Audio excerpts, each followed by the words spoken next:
Good strategy, assuming things do not go as well in this Nizhny region, would be to export, like some of our competitors, into Western Europe.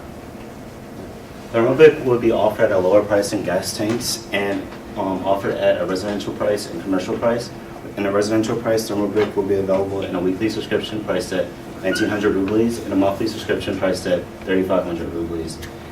For commercial pricing, we will offer companies the bulk price of 40,000 rubles. And in addition, we will monitor exchange rates with the dollar and change prices accordingly. So, as you see here, we have a map of the region. Within Russia, there's three main ways of travel: rail, road, and waterways. However, for this region, as you can see, there's only two main rivers. This is the Oka and this is the Volga. The Volga and the Oka only travel through the central part of the region. This is the main city, Nizhny city. But our market covers this area and this area. Now, so waterways will not work for our distribution channels.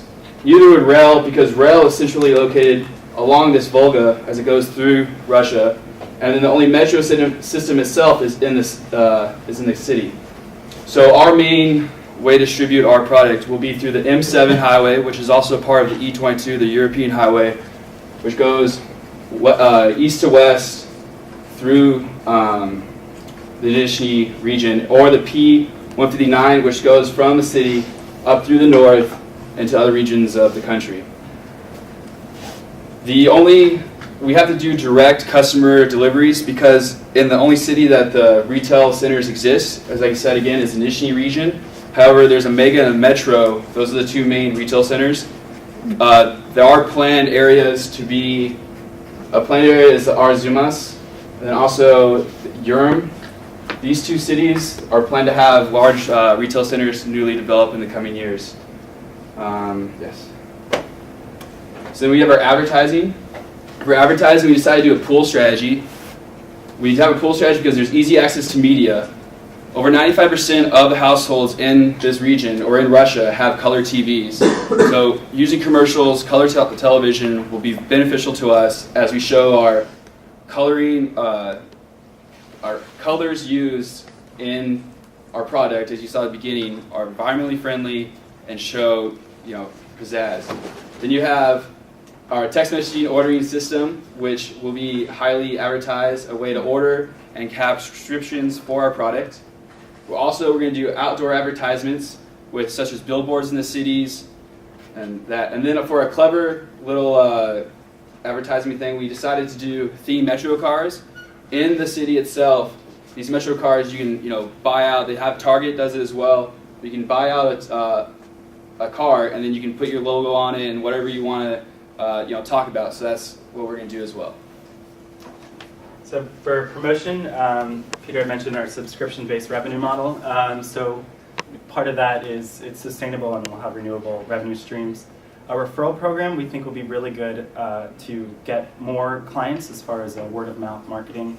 So one consumer can pull in a friend to join, and they'll receive incentives for pulling them in. Another thing is a customer loyalty program. So if our clients stay loyal to us, they keep ordering. We could offer free delivery every once in a while or X amount of product. We also think educational fairs will be really important to the region because this new technology of biofuels is not really well known. And so we think educating the public will be really beneficial to both us and the equipment manufacturers. So also we want to target trade shows and home design expos, as Evelina said earlier. A growing middle class, people are building new homes and looking for things, new products that they could make their homes better. Peter touched on online and text message-based ability for ordering. So if they are in need of more biofuel, they can order online or send a text message. And in summary, what we've talked about, contract manufacturing, our delivery model, and various promotional activities we think will really give us an edge in this market that no one really is going into. Thank you. Okay. Any questions? Thank you very much.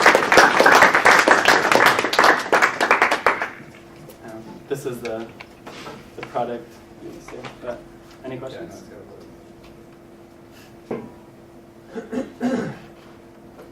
Okay, so let's go ahead with the venture capitalist questions.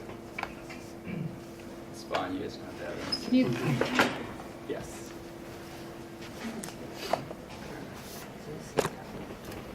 can you just- Not all at once. okay, go ahead. We're waiting. Very interesting market. Yeah. Yes. So under the price section of your marketing plan, it says that foreign currency risk, it talks about foreign currency risk. And it seems like foreign currency risk seems to be a huge deal that could jeopardize the company's management. And it says that contracting with the manufacturers of this product will alleviate some burden of this. Could you analyze more in detail? And also, would this fully hedge the currency risk the company faces? This for a price you wrote down. Well, it's pretty much like even though our pricing is in rubles, we're still tying it to the dollar when we're going to monitor it with the Russian currency. So if there's any major fluctuations, we'll adjust our price accordingly.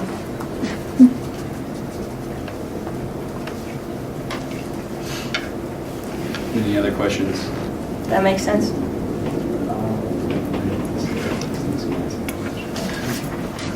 All right. Thank you. We need to have a few more questions. Sorry, at least 3 or 4 questions. Yes. In your paper, you wrote that you'll be having a partnership with boiler producers or like stove or something like that.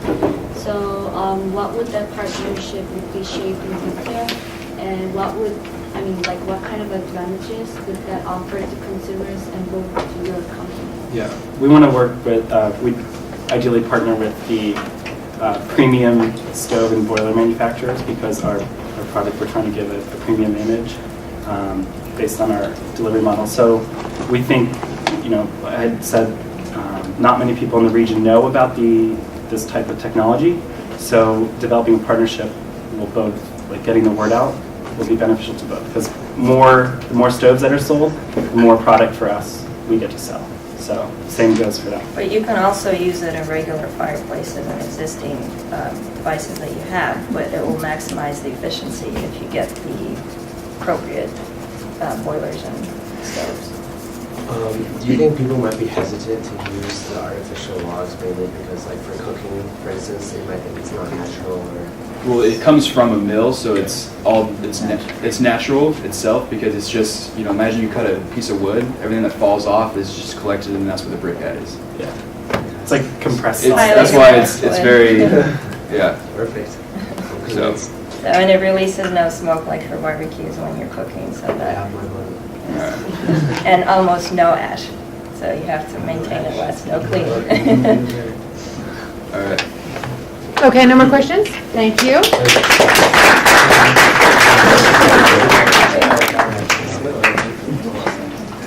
Okay, next group.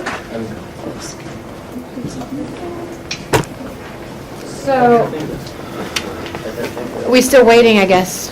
She hasn't tried canvassing any of us. You can decide if you want to go now or do you want to wait. You wait? Okay. If people don't mind. Yeah. Then we have the wind farm in Kazakhstan. Yeah, well,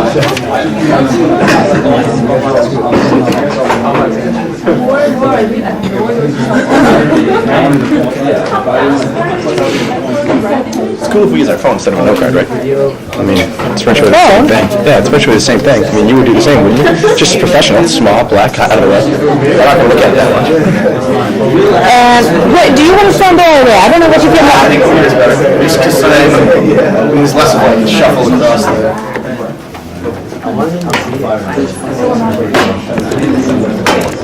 Guys, if you only